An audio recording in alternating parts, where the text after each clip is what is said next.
ఎప్పుడు కూడా ఇంత దారుణం జరగలేదు. నా చిన్న అమ్మాయి 2వ తరగతి సెకండ్ క్లాస్ చదువుతూ ఉంది. ఇంటి ముందర ఆడుకుంటా ఉంటే ఆమెను ఎత్తుకెళ్ళిపోయి దారుణంగా సమ్మర్ స్టోరేజ్ ట్యాంకులు తేలే విధంగా చేయడం జరిగింది. మరి వాళ్ళ తండ్రి అజ్మతుల్లా గారు దీని మీద చాలా బాధపడుతూ ఉన్నారు. వైఎస్ఆర్ కాంగ్రెస్ పార్టీ ఖచ్చితంగా ఇలాంటి సందర్భాల్లో ఆ కుటుంబానికి అండగా ఉండేదే కాకుండా ఈ రాష్ట్ర ప్రజలకు కూడా మేమున్నాము అని చెప్పి జగన్మోహన్ రెడ్డి గారు 9వ తేదీ పుంగనూరు పట్టణానికి రావడం జరుగుతూ ఉంది. మరి పోలీసులు ఎప్పుడు లేని విధంగా జరిగిన ఇంత అన్యాయం జరిగితే వాళ్ళ కుటుంబానికి దాని మీద చర్యలు తీసుకోకుండా కాలయాపన చేస్తూ ఉన్నారు.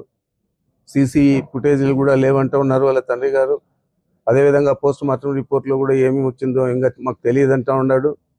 మరి ఇంత దారుణం జరిగిన తర్వాత పోలీసులు నిస్సహాయంగా ఎందుకుండారనేది ప్రశ్నార్థకం.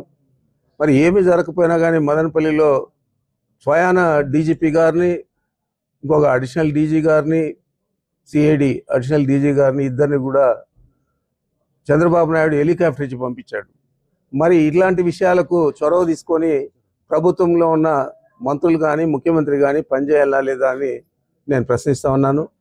తప్పకుండా దీన్ని పెద్ద ఎత్తున మేము కార్యక్రమంగా తీసుకొని దీని మీద సరైన సంజాయిషి, సరైన దోషులను పట్టుకోకపోతే ఈ పోలీసులు వారి అసమర్థత మీద మేము తప్పకుండా తగిన విధంగా స్పందిస్తామని చెప్పి నేను మీ ద్వారా మనవి చేస్తూ ఉన్నాను. 9వ తేదీ నాడు మా నాయకుడు జగన్మోహన్ రెడ్డి గారు పుంగనూరు పట్టణానికి మన అజ్మతుల్లా గారి ఇంటికి వచ్చి వారిని పరామర్శించేదే కాకుండా దీని మీద రాష్ట్ర వ్యాప్తంగా కూడా వైఎస్ఆర్ కాంగ్రెస్ పార్టీ తీవ్రంగా స్పందిస్తుందని చెప్పి మీకు మనవి చేస్తూ ఉన్నా. వారు దాదాపు 10 గంటల సమయంలో మన పుంగనూరు పట్టణానికి బెంగళూరు నుంచి హెలికాప్టర్ ద్వారా రావడం జరుగుతుంది. వీళ్ళ ఇల్లు సందర్శించిన తర్వాత వీళ్ళతో కొంతసేపు మాట్లాడి మంచి చెడ్డలన్నీ కూడా కనుక్కొని ఆ తర్వాత తిరుపతి బయలుదేరి వెళ్ళి విజయవాడకి వెళ్తారు. మరి ఆయన కార్యక్రమం ఇది. అందరూ కూడా మన పార్టీ శ్రేణులందరూ కూడా దీన్ని పెద్ద ఎత్తున తీసుకొని మన నాయకుడిని మనం అందరూ కూడా ఆహ్వానించే విధంగా వీరి గృహానికి మనం చేరుకోవాలా. మనం ఎవరు కూడా లోపల వాళ్ళకు